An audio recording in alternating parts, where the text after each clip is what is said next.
물발자국 1차 시, 물발자국 개요. 우리는 하루에 얼마만큼의 물을 소비할까요? 이 질문에 대한 답을 얻기 위해 사용하는 개념이 바로 물발자국입니다. 물발자국은 인간이 사용하는 물의 양을 나타내는 지표를 말하는데요. 일반적으로 개인의 하루 동안의 물 소비 패턴을 보면 아침에 일어나 세면을 시작으로 물 소비를 하여 3번의 식사와 물을 이용해 만들어진 제품의 사용 등의 물 소비를 합니다.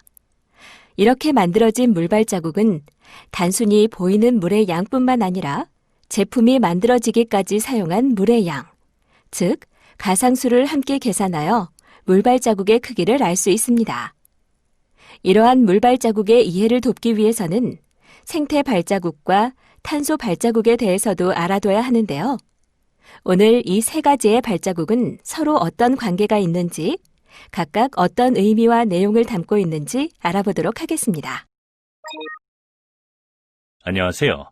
이번 시간엔 생태 발자국, 탄소 발자국에 대해 먼저 알아보면서 물 발자국의 이해를 돕고자 합니다. 그런 다음 물 발자국의 정의와 종류 등에 대해 알아보고 끝으로 물 발자국 개념 적용의 필요성에 대해 생각하며 물 발자국의 이해를 도울 것입니다. 이를 통해 여러분은 첫째, 생태 발자국, 탄소 발자국, 물 발자국의 개념에 대해 설명할 수 있으며 둘째, 물 발자국의 정의와 종류를 알고 물 발자국 평가의 목표와 범위를 설정할 수 있게 될 것입니다. 또한 물 발자국 개념 적용의 필요성을 설명할 수 있을 것입니다. 그럼 저와 함께 본격적인 학습을 시작해 볼까요? 1. 발자국의 개념과 종류. 박사님, 물발자국에 대해 알기 전에 먼저 여기서 쓰이는 발자국에 대해서 정확히 알아야 할 것 같은데요. 발자국의 개념부터 알려주시겠어요? 네, 그러죠. 여기서 말하는 발자국이란 인간에 의해 환경이 파괴되는 정도를 나타내기 위해 사용되는 용어인데요. 이는 인간이 발자국을 내딛는 순간 환경 파괴가 일어나는 것을 표현한 말이에요. 발자국을 내자마자 환경 파괴가 일어난다? 이거 정말 무서운 말이네요. 그렇죠. 이렇게 환경에 영향을 미치는 인간 활동을 지표화해서 환산한 최초의 개념이 생태 발자국이고 탄소 발자국, 물 발자국 등은 생태 발자국으로부터 파생된 개념이에요. 그렇군요. 그럼 물발자국 개념이 발생하게 된 배경과 함께 지금 말씀하신 생태 발자국과 탄소 발자국과의 연관성도 함께 살펴보면 더욱 좋겠네요. 맞아요. 그럼 지금부터 차근차근 하나씩 살펴보도록 하죠. 우선 생태 발자국부터 자세히 알려주세요. 그럴까요? 생태 발자국은 1996년 캐나다 경제학자인 마티스 웨커 네이걸과 윌리엄 리스가 창안한 개념으로 인간의 자원 이용 강도를 측정하고 알리는 지표예요. 환경부에 의하면 생태 발자국은 인류가 사용하는 재화를 생산, 소비, 폐기하고 이 폐기물이 재생되는 데 있어 지속적으로 필요한 토지와 물의 면적이 얼마나 되는지를 측정하는 것이라고 말하고 있어요. 그럼 이 생태 발자국을 통해 한 사람이 지구에 얼마나 많은 흔적을 남기는지, 얼마나 자연에 영향을 미치는지 알 수 있겠네요? 그렇죠. 또한 생태 발자국은 지속 가능성을 측정하는 지표가 되고 있는데 영국, 미국, 캐나다, 호주, 일본 등에서 국가와 지역 단위의 지속 가능한 정책 수립에 활발히 활용되고 있어요. 나 학생, 그런데 혹시 생태 발자국 측정 단위가 무엇인지 알겠어요? 글쎄요, 잘 모르겠어요. 생태 발자국의 단위론 글로벌 헥타르를 사용하는데 글로벌 헥타르는 생물학적으로 생산력이 있는 전 세계의 모든 토지와 수면의 평균 생산력을 표현하는 공통 단위예요. 생물학적으로 생산력이 있다는 게 무슨 뜻인가요? 생물학적으로 생산되는 영역에는 농경지, 숲, 어장이 포함되어 있고 사막, 빙하, 공해는 포함되지 않아요. 이렇게 말하면 이해가 되나요? 네, 콕 집어 말씀해 주시니 이해가 팍팍 되네요. 이러한 생태 발자국은 인간 활동이 생물권을 사용하는 수요량의 척도가 돼요. 이 말은 좀 이해가 안 되는데요. 좀 더 정확하게 말씀해 주시겠어요? 네, 좀 더 정확히 말하면 생태 발자국은 일반적인 기술과 자원 관리 방법을 기준으로 어떤 개인, 집단 또는 어떤 활동이 소모하는 모든 자원을 생산하고 그것들이 만들어내는 폐기물을 흡수하는 데 필요한 생물학적 생산력을 가진 땅과 물의 양을 측정해요. 또한 생태 발자국은 생태 용량, 즉 그러한 자원을 생성하고 폐기물을 흡수하는 데 이용할 만한 생산력을 가진 영역의 양과 비교할 수 있어요. 어떤 땅 또는 물에 대해 두 가지 중 하나 이상의 계산이 가능한 경우 실제 사용 가능한 생산 영역의 양을 과장하지 않도록 둘 중 하나만을 계산하죠. 그럼 땅과 물의 면적은 어떻게 측정하나요? 생물학적 생산력에 따라 측정하고 있어요. 그리고 이러한 측정은 서로 다른 생물학적 생산력을 가진 세계 여러 지역의 생태계를 동일 단위인 글로벌 헥타르로 비교할 수 있게 해주죠. 박사님, 이번엔 탄소 발자국에 대해 알아볼 차례예요. 네, 탄소 발자국은 개인 또는 단체가 직간접적으로 발생시키는 온실 기체의 총량을 의미하며 인간의 생산 및 소비 활동 전 과정에서 온실가스가 얼마나 배출되는지의 정도를 나타내는 말이에요. 온실가스라면 매년 빠르게 증가하고 있는 거잖아요. 그래요. 그래서 탄소 발자국은 인간의 전체 생태 발자국 중 54%이며 가장 빨리 증가하는 요소예요. 1961년 이후에 11배나 증가했으니 말이에요. 정말 어마어마하네요. 그럼 이러한 탄소 발자국을 감소시키려면 과도한 방출을 중단해야겠네요? 맞아요. 그게 가장 핵심적인 요소죠. 이렇게 발자국이란 틀은 단순히 하나의 자연계에서 다른 자연계로 우리의 책임을 떠넘기는 것이 아니라 종합적인 방법으로 문제를 해결할 수 있게 해주는 역할도 하고 있어요. 그런데 박사님, 이런 탄소 발자국은 어떻게 계산하나요? 제품에 대한 탄소 발자국은 전 과정 평가 방법론에 따라 계산되는데 ISO 14040 및 ISO 14044로 표준화되어 국제적으로 동일한 절차와 요건에 따라 활용되고 있어요. 그리고 전 과정 평가를 활용한 탄소 발자국 계산은 환경부 탄소 성적 표지 작성 지침에 따르고 있죠. 또한 탄소 발자국 계산은 용도가 생산 과정, 소비 부분 또는 제품을 매개로 생산과 소비 부분을 연계한 온실가스 관리인지에 따라 데이터 수집 범위가 달라지게 돼요. 와, 정말 복잡하네요. 그렇죠. 참고로 한국인의 1년 탄소 발자국은 4억 9천만 톤가량이며 종이컵을 생산, 소비, 폐기하는 과정에서 생긴 이산화탄소는 11g이에요. 우리나라에서만 저렇게 많은 탄소 발자국이 발생되는데 전 세계를 다 합치면 정말 끔찍하네요. 생태와 탄소 발자국을 살펴보았으니 이번에는 물 발자국에 대해 알아볼 차례인 것 같아요. 이 벌써 물 발자국 차례인가요? 그럼 물 발자국의 개념이 어떻게 탄생하게 되었는지부터 알아볼까요? 인간의 활동은 많은 양의 물을 소모하며 오염시키는데 물의 소비와 오염은 관계, 수영, 세탁, 청소 등 특정한 활동과 연관짓는 것이 가능해요. 하지만 전체 물의 소비와 오염이 결국에는 어떤 공동체들이 소비하는 물의 양과 다양한 소비자 물품 및 서비스를 제공하는 국제 경제의 구조에 기반한다는 사실은 많은 주목을 받지 못했죠. 그런데 혹스트라와 샤파게이는 상품들의 숨겨진 물 소비를 시각화하는 것이 담수의 전반적인 특징을 이해하고 소비와 무역이 물 자원 소비에 끼치는 영향을 수량화하는 데 도움이 될 수 있다고 보았어요. 그래서 이를 통해 소비와 물 사용 사이에 숨겨진 연결고리를 찾아내 물 관리에 새로운 전략들을 구축하는 데 기본이 될 수 있게 했죠. 물 발자국과 앞서 살펴본 생태 탄소 발자국과는 어떤 연관성이 있을까요? 물 발자국은 생태 탄소 발자국과 같은 환경 발자국의 개념으로 인간이 환경에 남기는 영향을 측정하기 위한 하나의 지표로 쓰이고 있어요. 수자원 분야에서 물 발자국뿐만 아니라 기후 변화에 영향을 미치는 온실가스의 저감과 관련된 탄소 발자국도 큰 연관성이 있죠.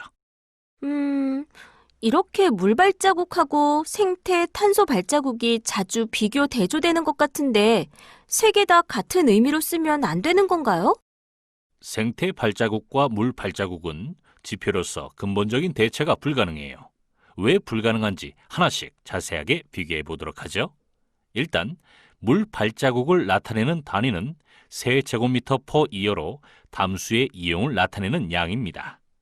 물 발자국의 특성은 물의 지역과 시간에 한정성을 지닌다는 것이죠. 이것은 수자원입니다. 두 번째 생태 발자국은 기가 헥타르 단위를 사용합니다. 이 단위는 생태 생간 공간의 이용을 나타내는 양의 단위이죠. 토지가 고정된다는 특성을 가지고 있고 토지 자원으로 분류할 수 있습니다.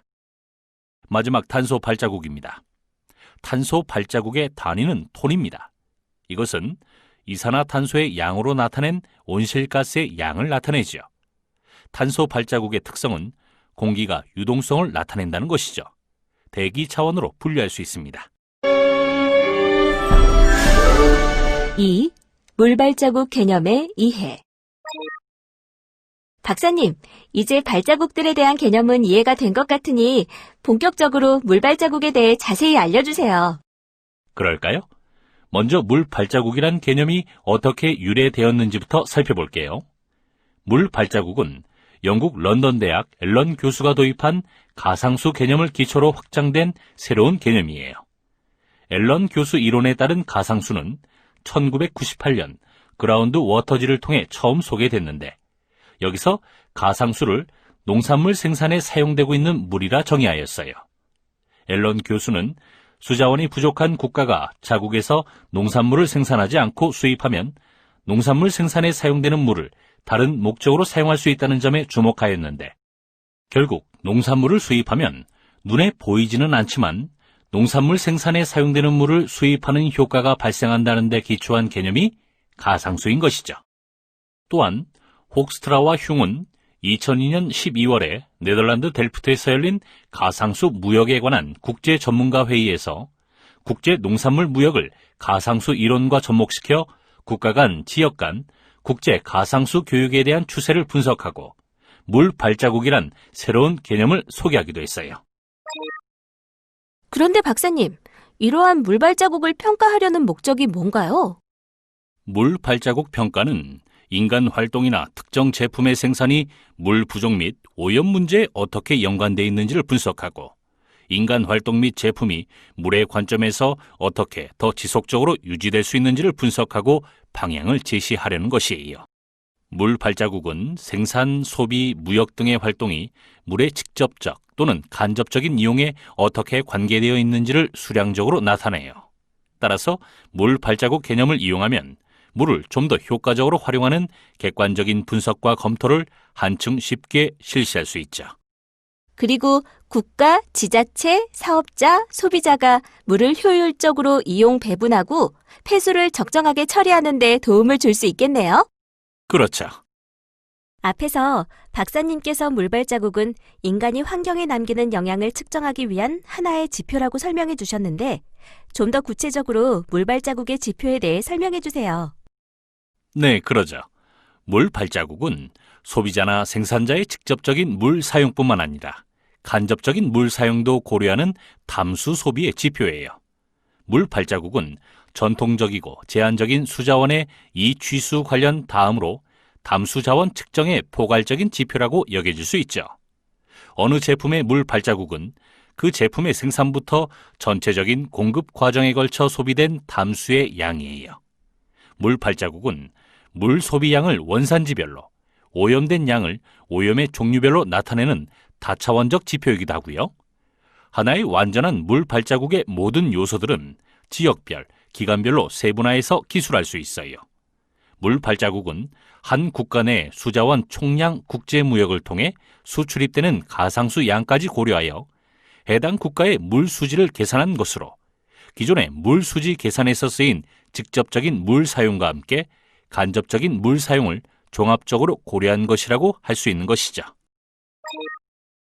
박사님, 이러한 물 발자국도 다양한 방식으로 세분화되어 있을 것 같은데요? 맞아요. 이러한 물 발자국은 청색, 녹색, 그리고 회색 물 발자국으로 세분화되어 있고, 이를 통해 다양한 방식으로 지표적 기능을 수행하고 있어요. 청색 물 발자국은 한 생산물의 공급 사슬을 따라 소비된 청색 수자원, 즉 지표수와 지하수를 뜻하는데, 여기에서 소비는 한 담수 지역 안에 가용 지표수의 총량으로부터 감소하는 물 손실을 가리켜요. 여기서 손실은 물이 증발하거나 다른 담수 지역이나 바다로 돌아가거나 한 생산물에 포함되었을 때 일어나는 거죠? 맞아요. 그리고 녹색 물 발자국은 녹색 수자원의 소비를 가리키고, 회색 물 발자국은 오염수를 가리키는데, 오염원을 천연 농도와 주변 수질 기준에 맞게 정화하기 위해 필요한 담수의 양으로 정의하고 있어요. 만약에 직간접적으로 물이용 측면을 고려하지 않을 경우에는 이들의 구분이 좀 더 단순해질 것 같은데요? 네, 이러한 경우 녹색 물 발자국이란 일시적으로 토양 표면이나 식물에 머물러 있는 물, 즉 흘러나가지 않는 물 가운데 제품이나 서비스를 창출할 때 사용한 토양 내에 저장되어 있던 빗물이 증발되거나 제품 내로 이동한 양을 말해요. 녹색 물 발자국 규모는 일반적으로 청색 물 발자국보다 상당히 적은데, 이는 일시적으로 토양의 표면이나 식물에 머물러 있는 물, 즉 유수되지 않는 물 가운데 인간의 인위적 생산 활동을 목적으로 사용된 양을 의미하며, 일반적으로 작물의 성장과 동반한 증발산량이 여기에 적용되기 때문이죠. 그럼 청색 물 발자국은요? 청색 물 발자국은 개인이나 공동체가 제품이나 서비스를 생산 소비하기 위해 필요한 지표수와 지하수의 양을 말해요. 예를 들면 농작물의 청색 물 발자국은 농작물을 재배하기 위해 밭에 사용한 관계용수와 저수지물의 양을 합한 값이라고 할 수 있죠. 그런데 여기서 주목할 점이 있어요. 이 과정에서 사용한 물을 본래 상태대로 원래의 수원으로 돌려보내는 경우 해당 수량은 청색 물 발자국에 포함되지 않는 점이에요. 아, 그렇군요. 그럼 회색 물 발자국은요? 회색 물 발자국의 경우는 제품이나 서비스를 생산할 때 발생하는 오염된 물의 양을 말하며, 오염원을 수질 기준에 적합하도록 정하는 데 필요한 물의 양으로 계산해요.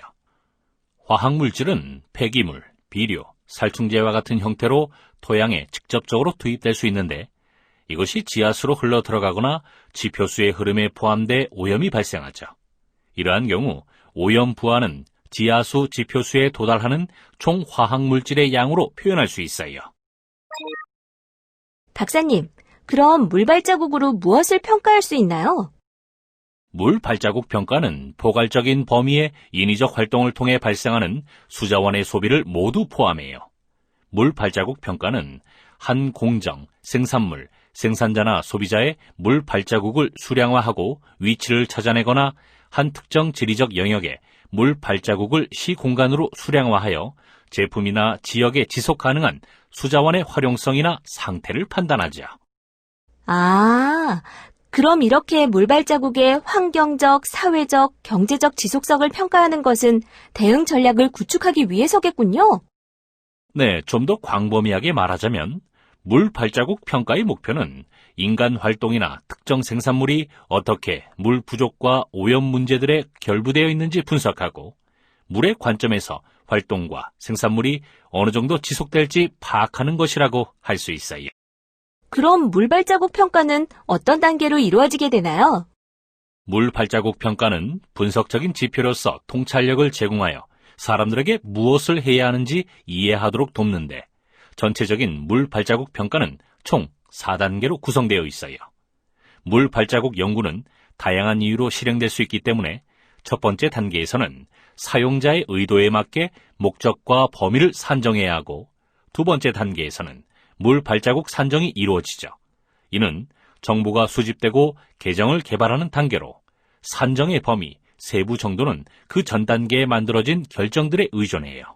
그 다음 세 번째 단계인 지속성 평가에서는 물 발자국을 환경적, 사회적, 경제적 시점에서 평가하고, 마지막 단계는 평가 결과에 기초하여 전략이나 정책을 수립함으로써 전 과정이 마무리돼요.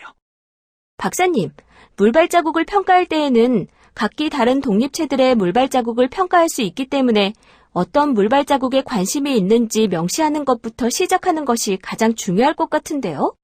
맞아요. 물 발자국의 산정 대상은 공정 물 발자국, 제품 물 발자국, 기업 물 발자국, 산업군 물 발자국, 소비자 물 발자국, 소비자 그룹 물 발자국, 지리적 경계에 따른 물 발자국 등으로 나눌 수 있어요. 하지만 산업군 물 발자국, 소비자 그룹 물 발자국, 지리적 경계에 따른 물 발자국, 기업 물 발자국, 소비자 물 발자국, 제품 물 발자국, 공정 물 발자국에 주어진 물 발자국 중에 사용자의 목표에 따라 명시되어야 할 사항, 분석 범위, 그리고 세부 사항 등은 달라질 수 있어요. 목적이 무엇인지, 어떤 단계에 초점을 맞추는지, 어떤 공정, 어떤 생산물, 어떤 공동체를 고려하는지, 관심 범위가 무엇인지 등에 따라 달라질 수 있는 것이죠. 그렇다면 물발자국을 산정할 때 범위가 명확하고 분명하게 적용되어야 할 것 같은데요? 맞아요.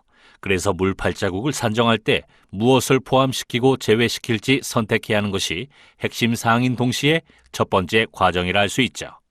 최소한 6가지 점검 사항을 이용해 물 발자국 계정을 만들 수 있어요. 6가지 점검 사항이라?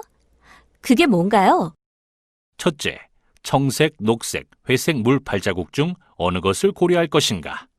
둘째, 공급 사슬을 따라 거슬러 갈 때 어느 부분의 분석을 간략하게 줄일 수 있는 것인가? 셋째, 시공간적 설명은 어느 정도까지 포함할 것인가? 넷째, 데이터의 기간은 어느 정도로 설정할 것인가? 다섯째, 소비자나 사업의 경우 직접적, 간접적 물 발자국을 동시에 또는 별도로 고려할 것인가? 마지막으로 국가의 경우 국가 내 물 발자국을 전반적으로 고려할 시 내부 물 발자국과 외부 물 발자국을 각각 포괄적으로 고려할 것인가를 점검해 보아야 하죠. 또한 물 발자국은 다른 수준의 시공간적 세부 사항을 포함하여 평가될 수 있어요. 여기에는 3가지 수준에서의 접근이 가능한데 이는 레벨 A, B, C로 구분하고 있죠. 아, 그렇군요. 각 레벨에 대해 자세히 설명 좀 해주세요. 네, 레벨 A에서의 물 발자국은 유효한 데이터베이스로부터의 세계적 평균 물 발자국 데이터를 기반으로 평가되며 그 데이터는 수년의 평균치들을 의미해요. 그리고 레벨 B의 물 발자국은 특정한 지리적 범주의 명확한 데이터베이스로부터의 국가 지역별 평균 또는 특정 담수 지역 물 발자국 데이터를 기반으로 하는 평가를 의미하죠. 마지막으로 레벨 C에서의 물 발자국 계정은 지리적, 시간적으로 보다 작은 규모의 공간 속에서 사용된 투입물에 관한 정밀한 데이터와 그 투입물의 정확한 근원지에 기반을 두고 평가되어지는 계정이에요. 물발자국 산정을 위한 범위 설정에서 중요한 요소가 또 있을 것 같은데요? 그럼요. 바로 이용할 데이터의 기간이에요. 물 유용성은 짧게는 1년, 길게는 몇 년에 걸쳐 변동되는 자료의 기초에 분석되는 결과로서 물 수요가 시간에 따라 변동됨을 고려해야 해요. 따라서 어떤 물 발자국 연구가 착수되었을 때 사용된 데이터의 기간에 대해 명백하게 규정해야 하는데 그 이유는 선택된 기간이 결과에 영향을 미치기 때문이죠. 그렇군요. 근데 물발자국의 산정 범위에서 저희는 여태까지 직접적 물발자국만 생각했었던 것 같아요. 네, 그게 현실이죠. 하지만 물 발자국의 산정 범위에 있어 소비자나 기업의 경우 직간접적 물 발자국을 둘 다 포함하는 것이 일반적이에요. 직접적 물 발자국은 소비자와 기업들이 물 사용 산정에 잘 고려되고 있지만 일반적으로 직접적 물 발자국보다 훨씬 큰 간접적 물 발자국은 고려되지 않은 것이 사실이니까요. 지금까지는 직접적 물 발자국만 다룸으로써 소비자는 그들이 만들어내는 물 발자국의 가장 큰 부분이 집에서 소비하는 물이 아닌 매장에서 사고 팔리는 생산물들과 관련이 있다는 사실을 모르고 있었어요. 따라서 직간접적 물 발자국의 포함 여부를 물 발자국 산정 시 분명히 설정해 줘야 해요. 박사님, 또 한 가지 질문이요. 국가 내에서의 물발자국과 국가 소비의 물발자국도 구분을 해야 하지 않나요? 물론이죠. 국가 내의 물 발자국은 특정 국가의 영토 안에서 소비되거나 오염된 담수의 총량을 가리키는데, 이는 국내에서 사용된 생산물을 만드는 데 쓰인 물 총량뿐만 아니라 수출품을 만드는 데 소비된 물 사용량도 포함해요. 그러나 국가 소비의 물 발자국은 특정 국가의 국민이 소비한 제품과 서비스를 생산하는 데 사용된 물의 총량을 뜻하죠. 이것은 국가 내의 물 사용과 국가 밖에서의 국민의 물 사용 모두를 가리키지만 국가 내에서 소비된 생산물의 물 사용에 국한하여 적용돼요. 따라서 국가 소비의 물 발자국은 내 외부적인 요소를 포함하는 포괄적인 범위에서 산정해야 하죠. 깜짝 퀴즈, 쉬어가기 퀴즈입니다. 맞으면 O, 틀리면 X를 선택해보세요.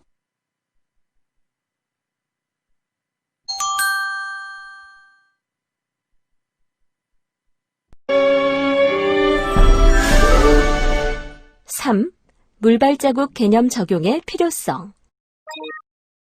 박사님, 그럼 물발자국의 개념을 적용해야 하는 이유가 뭘까요? 물 발자국 개념을 적용해야 하는 필요성은 4가지로 요약해서 말할 수 있어요. 첫째, 기업의 사회적 책임이란 차원에서 환경적인 경각심과 물 발자국 적용 전략화에 있어요. 물 발자국을 줄이는 것은 탄소 발자국을 줄이는 것과 마찬가지로 사업상 환경 전략의 하나가 될 수 있기 때문이죠. 둘째, 많은 기업들은 공정이나 유통 과정에서 안정적인 물 공급이 반드시 확보되어야 하기 때문이에요. 특히 안정적인 물 공급은 주류업에 필수적이며 목화밭에 안정적으로 물을 공급하지 않으면 청바지 공장은 운영할 수가 없게 되기 때문이죠. 셋째, 물 발자국을 계산하고 기업의 물 발자국을 줄이기 위해 본 개념을 공식적인 수단으로 활용하는 까닭은 다양한 형태의 규제가 예상되기 때문이에요. 따라서 사전에 규제적 조건을 극복하는 개선책 강구를 위해 물 발자국 기법을 적용한 패러다임의 전환을 준비해야 하죠. 마지막으로 몇몇 기업에서는 물 발자국 전략을 기업 이미지 증진이나 브랜드 홍보 수단으로 활용할 수 있는 가능성을 산업 분야에서의 물 발자국 개념 적용의 필요성이라 정리할 수 있어요. 아, 그렇군요.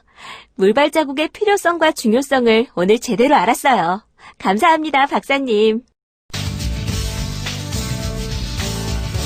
지금까지 살펴본 내용을 퀴즈를 통해 점검해보는 시간을 가져보겠습니다.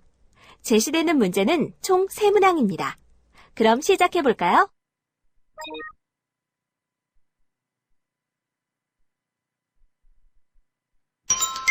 정답입니다.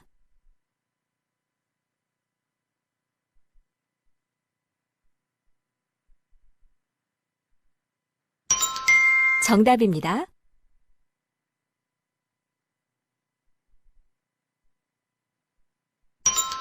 정답입니다. 세 문제를 모두 맞히셨습니다.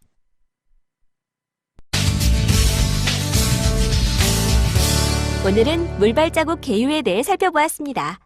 그럼 지금까지 살펴본 내용 중 중요한 사항을 다시 한번 살펴보면서 오늘의 학습을 정리해 보도록 하겠습니다. 제시되는 내용을 꼼꼼히 확인해 주세요. 발자국의 개념과 종류. 발자국이란 인간에 의한 환경 파괴 정도를 나타내기 위해 사용되는 용어이고, 생태 발자국이란 인간의 자원 이용 강도를 측정하고 알리는 지표입니다. 또한 탄소 발자국이란 개인 또는 단체가 직접 간접적으로 발생시키는 온실기체의 총량을 말하죠. 물 발자국은 생태와 탄소 발자국과 같은 환경 발자국의 개념으로 인간이 환경에 남기는 영향을 측정하기 위한 하나의 지표로서 가상수 개념을 기초로 확장된 새로운 개념입니다. 물 발자국 개념의 이해. 영국 런던 대학 앨런 교수가 도입한 가상수 개념을 기초로 확장된 새로운 개념입니다. 이런 물 발자국의 평가 목적은 인간 활동이나 특정 제품의 생산이 물 부족 및 오염 문제에 어떻게 연관되어 있는지를 분석하고 인간 활동 및 제품이 물 관점에서 어떻게 더 지속적으로 유지될 수 있는지를 분석해서 방향을 제시하려는 것이죠. 물발자국 평가는 포괄적인 범위의 인위적 활동을 통해 발생하는 수저원의 소비를 모두 포함하고 분석적인 지표로서 통찰력을 제공하여 사람들에게 무엇을 해야 하는지 이해하도록 도움을 줍니다. 그리고 어떤 물 발자국에 관심이 있는지 명시하는 것부터 시작하는 것이 가장 중요합니다. 물 발자국 산정 범위를 6가지로 알아보면 첫째, 청색, 녹색, 회색 물 발자국 중 어느 것을 고려할 것인가? 둘째, 공급사슬을 따라 거슬러 갈 때 어느 부분의 분석을 간략하게 줄일 수 있는 것인가? 셋째, 시공간적 설명은 어느 정도까지 포함할 것인가? 넷째, 데이터의 기간은 어느 정도로 설정할 것인가? 다섯째, 소비자나 사업의 경우 직접적 간접적 물발자국을 동시에 또는 별도로 고려할 것인가? 그리고 마지막은 국가의 경우 국가 내의 물발자국을 전반적으로 고려할 시 내부 물발자국과 외부 물발자국을 각각 포괄적으로 고려할 것인가입니다. 물발자국 개념 적용의 필요성. 기업의 사회적 책임이라는 차원에서 환경적인 경각심과 물발자국 적용 전략화를 위해 필요합니다. 그리고 많은 기업들은 공정이나 유통 과정에서 안정적인 물 공급을 반드시 확보해야 하고 물발자국을 계산하고 기업의 물발자국을 줄이기 위해 본 개념을 공식적인 수단으로 활용하는 까닭은 다양한 형태의 규제가 예상됩니다. 또한 몇몇 기업은 물발자국 전략을 기업 이미지 증진이나 브랜드 홍보 수단으로 활용할 수 있는 가능성을 산업 분야에서의 물발자국 개념 적용의 필요성이 대두됩니다.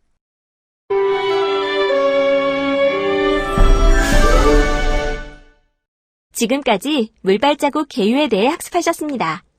다음 시간에는 물발자국 개념의 활용 현황에 대한 내용이 준비되어 있습니다. 많이 기대해 주세요.